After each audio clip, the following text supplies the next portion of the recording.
Guys, welcome back to the Learn from Legends series, and today I want to analyze the game of the first world chess champion Wilhelm Steinitz. He was playing in Cuba against Mikhail Chigorin in the world championship match in 1892.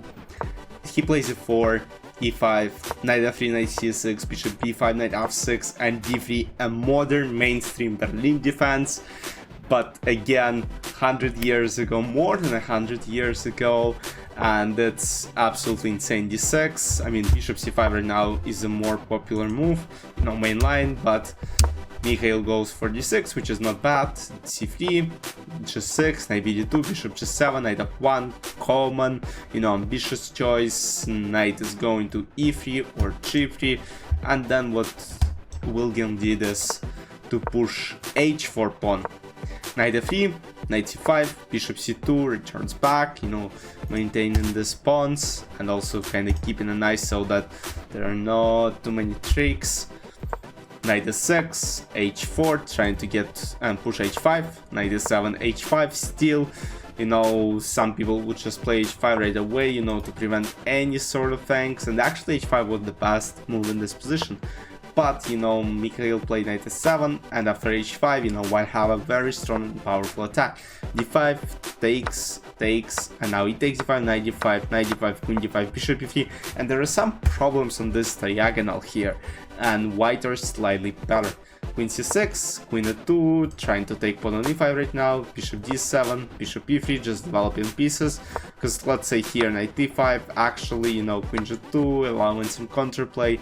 Wilhelm played very solid chess, king h7, and now long castle. He doesn't go for short castle because he sees an opportunity on h file, and he's going for a rook a e8, queen f1. Computer thinks it's a mistake.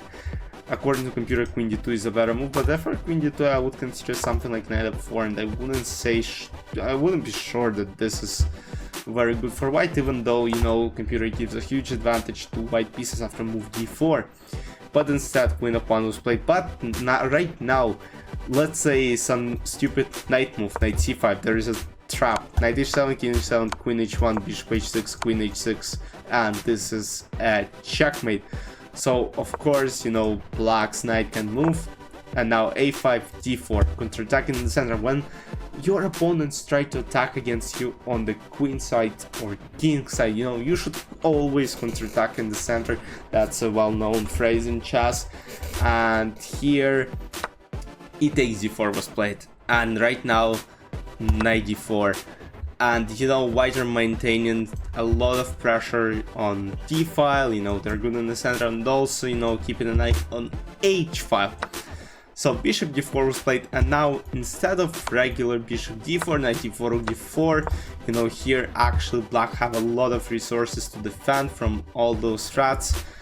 Wilhelm Steinitz, at that time chess wasn't that strong because, computers and all that, but look, even in 1892, the guys could play like absolute monsters, and Wilhelm played rook d4, which I think is an absolute brilliant.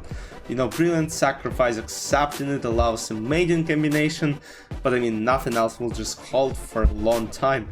And so knight d4 was played, and after knight d4 it's straight move in 7. So rook e7 was played, and right now it's actually very tough.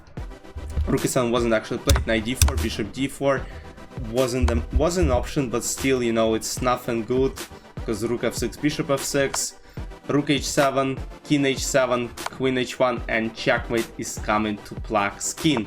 King g7, bishop h6, or queen h6. Again, queen h6 also a possible option which mates in the same number of moves, but bishop h6 was played, king f6, queen h4, king f5, queen d4 is a checkmate. Black resigned because after king f5, queen f4, this would have been a checkmate because basically this bishop restricts on this diagonal, and this queen just, took all the squares. And looking at the modern game, it's just an insane checkmating attack here. an amazingly modern looking game by Steinitz, and he went on to win the match +10.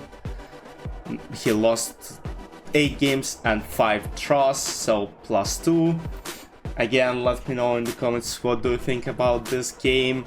I'll see you in the next Learn from Legends episodes. Bye bye.